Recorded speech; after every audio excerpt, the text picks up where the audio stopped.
기도하겠습니다. 좋으신 아버지 하나님, 오늘도 저희들에게 말씀을 묵상하며 이 하루를 출발할 수 있게 하시니 감사를 드립니다.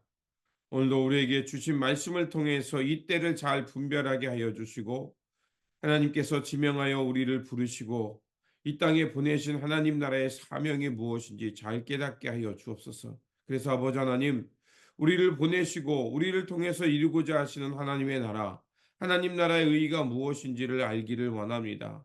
결단코 아버지 하나님, 자신의 욕망과 자신의 그 특권을 위해서 다른 이들을 희생시키거나 다른 이들을 지배하는 그런 탐욕의 사람이 되지 않게 하여 주시고, 오늘도 부름의 받음의 그곳에서 예수 그리스도의 삶을 닮아가며 섬기며 회복하며 다른 이들에게 하나님 나라의 그 생명을 전하며 살아가는 그런 축복의 통로되어 살게 하여 주옵소서. 말씀으로 나아갑니다. 성령님, 이 시간 함께하여 주옵소서. 우리 구주 예수 그리스도 이름으로 기도드립니다. 아멘. 오늘 우리에게 주신 말씀은 열왕기상 17장 17절에서 24절입니다. 이런 일이 있은 뒤에 이 집 여주인의 아들이 병이 들었다.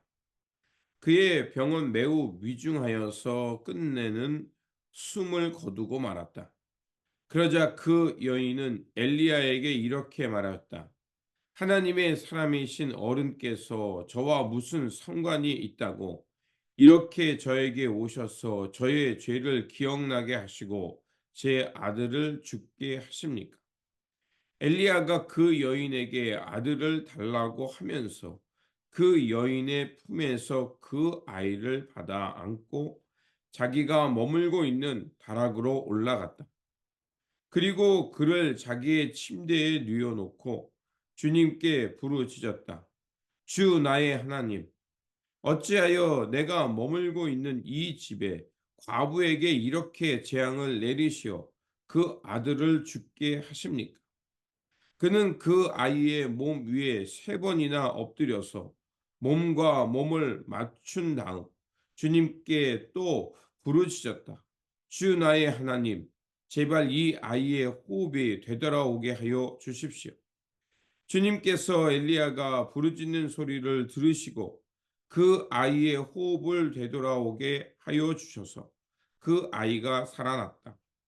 엘리야는 그 아이를 안고 다락에서 내려와서 아이를 돌려주면서 말하였다. 보십시오, 아들이 살아났습니다. 그 여인은 엘리야에게 말하였다. 이제야 저는 어른이 바로 하나님의 사람이시라는 것과 어른이 하시는 말씀은 참으로 주님의 말씀이라는 것을 알았습니다. 아멘. 오늘 본문 말씀은 북이스라엘이 불순종하는 그 어려운 시간 속에서 하나님께서 그 땅에 그 이방 여인, 아주 그 연약하고 어느 누구에게도 돌보지 않는 그 과부를까지 돌보시는 하나님의 은혜를 전해주는 말씀입니다. 북이스라엘은 이제 아합의 시대를 통해서 아주 그 메마른 시대가 됩니다. 여기서 가뭄이 찾아왔다는 것은 그만큼 하나님의 말씀이 들리지 않았고, 그리고 그 땅에 사는 사람들이 큰 위기와 메마름 속에 사는 시대가 되었다는 것입니다. 그런데 경제적으로 보면 아합 시대는 무려 22년이나 평안을 누리게 됩니다. 그리고 그 윗지방의 그 페니키아죠. 그쪽에 그 이사벨과 결혼하게 되죠. 그리고 어제 살펴본 대로 그 엣바알, 그 바알과 함께한다. 그러니까 바알만을 섬기며 사는 그 왕족의 공주가 북이스라엘의 왕비가 된 겁니다. 그러니까 그런 시대가 얼마나 암울했는지를 우리에게 말해주죠. 그걸 단적으로 보여주는 게 가뭄이 그 땅에 들었다는 겁니다. 자, 이런 시대에 그 어두움을 뚫고 하나님의 말씀과 하나님의 그 구원의 빛을 가져오는 사람이 있었는데 그가 바로 엘리야라는 것입니다. 엘리야는 그 아합 왕의 통치가 미치지 않은 길르앗에 가서 하나님의 말씀을 지키고 살았던 것입니다. 자, 그의 그렇게 그 하나님의 말씀을 지키며 살아가는 그 엘리야를 통해서 이렇게 되죠. 하나님은 극심한 가뭄이 덮칠 거다라는 말씀을 북이스라엘에게 선포합니다. 그래서 앞에서 말한 대로 그 물이 가장 귀한 그 땅에서 가뭄이 닥친다는 것은, 그것은 말로 큰 재앙이 그 땅에 임했다는 것입니다. 이스라엘 백성들은 그런 재앙이 왔을 때 어떤 기회로 삼았냐면, 우리가 하나님의 말씀을 제대로 지키고 있는가? 하나님께서 왜 이런 길을 보내셨는가? 그러면 우리가 과연 지금 하나님 앞에서 언약을 잘 지키고 하나님의 의를 향해 살고 있는가? 이렇게 점검하는 기회로 본 거예요. 그러니까 고난이, 그 시편에 나와 있지, 고난이 내게 유익이라는 얘기는, 우리가 고난 당할 때 고난을 가지고 다른 사람에게 책임을 전가하고 원망과 불평과 화로 다른 사람에게 해치면 고난은 전혀 유익이 될 수 없습니다. 근데 고난이라는 것이 찾아왔을 때 그 고난의 문제를 하나님 앞에서 지혜롭게 풀어가야 합니다. 엉뚱하게 고난당하는 사람들한테 가서 그거 하나님의 뜻이야, 당신이 하나님 앞에서 잘못했기 때문에 하나님이 고난을 내는, 이거는 성서가 말하는 게 아니에요. 하나님께서는 이 고난이라는 것을 통해서 삶을 돌아보게 하셨습니다. 예언자들은 자신의 삶을 돌아보며 그 공동체의 삶을 돌아보게 했고, 그 고난을 통해서 하나님께서 무엇을 말씀하시는가, 그 하늘의 뜻을 풀어냈던 겁니다. 그래서 그 농경사회, 물이 귀중했던 그 사회에 고난이, 즉 가뭄이 닥침을 통해서 이스라엘 백성들을 하나님은 깨우기를 원했다는 것을 말하고 싶었던 겁니다. 왜 그렇습니까? 아합 시대에 가장 우상 숭배가 아주 극에 달았고요. 우상 숭배가 극에 다르니까 어제 살펴본 대로 그 여리고성, 하나님이 재건하지 말라고 했던 그 성읍까지 재건하면서 그 왕을 치신에도 불구하고 그들은 계속해서 하나님을 떠나 살아가는 길을 보여줍니다. 그런 억압과 핍박, 메마름의 시대에 하나님께서는 엘리야를 통해 그 아주 낮고 낮은 자, 저 시대에 내몰린 자, 어둠 가운데 있는 자를 하나님이 돌보시는 일화가 오늘 본문 속에 나옵니다. 자, 엘리야는 하나님의 땅에, 그 예루살렘 이스라엘 땅에 가뭄이 닥칠 거라고 이야기를 했다. 이 얘기 뭐예요? 아합에게 정면으로 대적을 했다는 얘기예요. 자, 그러니까 당연히 아합 왕은 엘리야를 그냥 두지 않겠죠. 그러니까 그리 시냇가에 피해 살았습니다. 그리고 하나님께서 여기서 말한 대로 까마귀, 하나님의 섭리를 통해서, 하나님의 백성들을 통해서 엘리야를 살게 했습니다. 그런데 그 아합의 핍박이 그리 시냇가에까지 찾아오니까 더 이상 거기에 살 수 없으니까 사르밧이라는, 그 시돈 땅 위에 있는 사르밧이라는 이방 땅까지 엘리야가 피난을 간 거예요.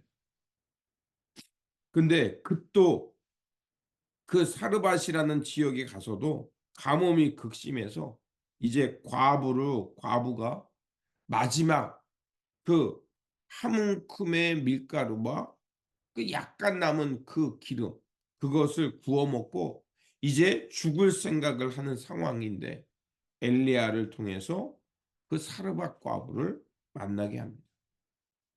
자, 그리고서 이렇게 말합니다. 12절에 보니까 자기 통에 한 끼도 안 되는 식사량이 남았는데 엘리야가 그것을 달라고 합니다. 인간적으로 보면 어떻습니까? 너무나도 염치가 없죠. 어떻게 하나님의 사람이 저런 말을 하나? 지금 한 끼밖에 없는 가난한 이제 목숨과도 같은 그 마지막 식사를 엘리야가 염치 없이 달라고 합니다.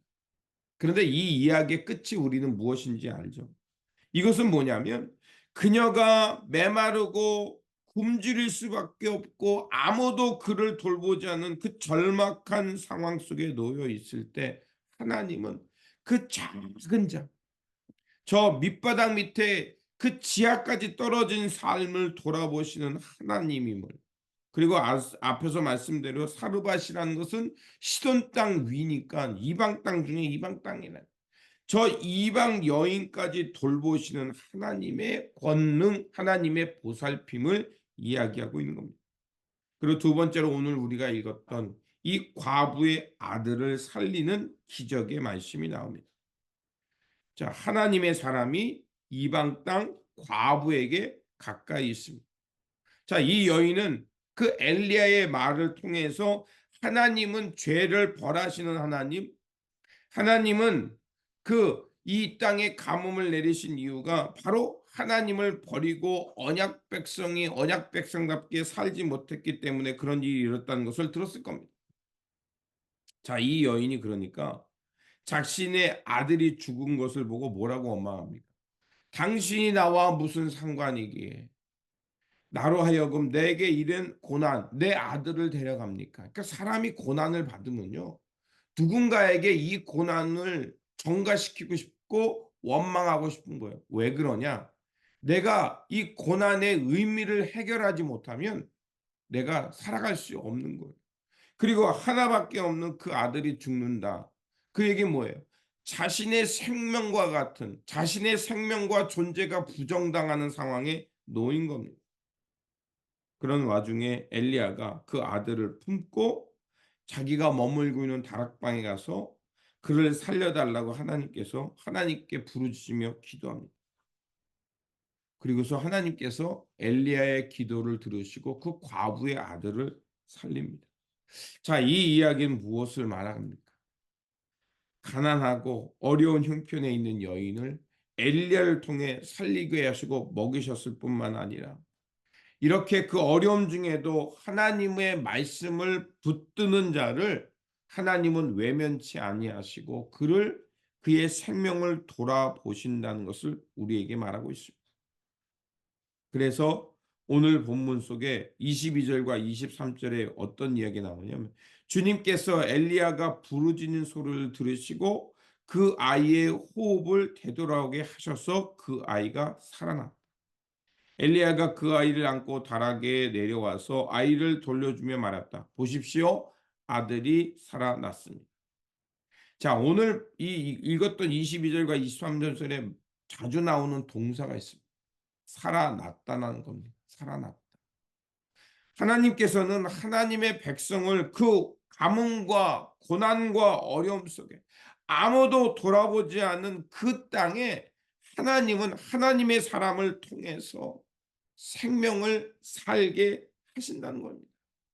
아무리 세상이 헛된 길을 가고 바알을 숭배하고 풍요와 번역을 쫓아서 하나님의 진노가 머무는 땅이 된다 할지라도 하나님은 하나님의 사람을 깨우시고 그 하나님의 사람 한 사람을 통해 저 이방 땅의 과부의 아들까지도 돌아보실 뿐만 아니라 그들을 지키시고 생명을 지켜주시고 살게 하시는 하나님을 바라보라는 겁니다.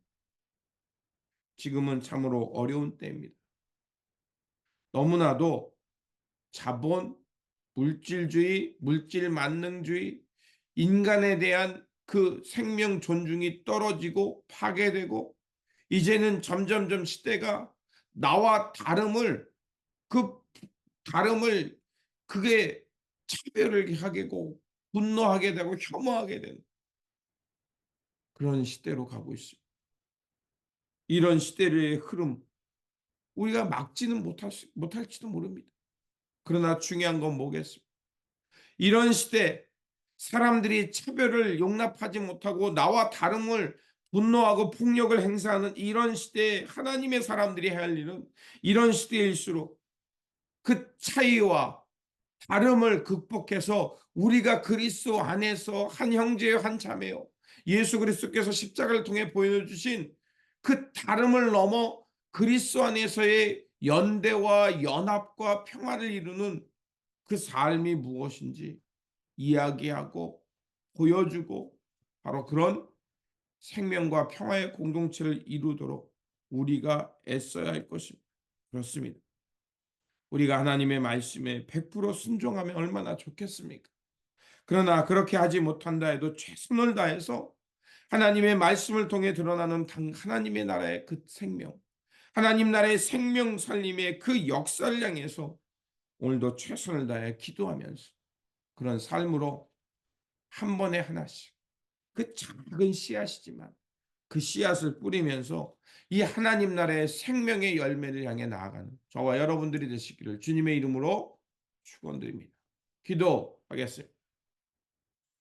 생명의 하나님, 고난과 가뭄, 어려움 속에서도 사르밧 과부의 아들을 살리시는 사건을 통해서 생명의 주인이 하나님께 있음을, 또 하나님께서는 그 섭리를 통해 작은 자까지 돌아보신다는 것을 깨닫게 하여 주시니 감사드립니다. 우리에게 생명 주시고 그 삶을 통해서 하나님 나라의 그 생명 살림의 역사를 향해 살게 하셨사오니 우리가 있는 이 자리에서 주님 나라의 의와 평화와 생명 살림의 도구로 살게 하여 주옵소서.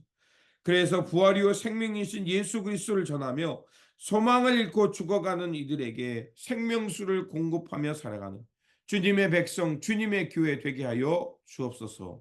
우리 구주 예수 그리스도 이름으로 기도드립니다. 아멘.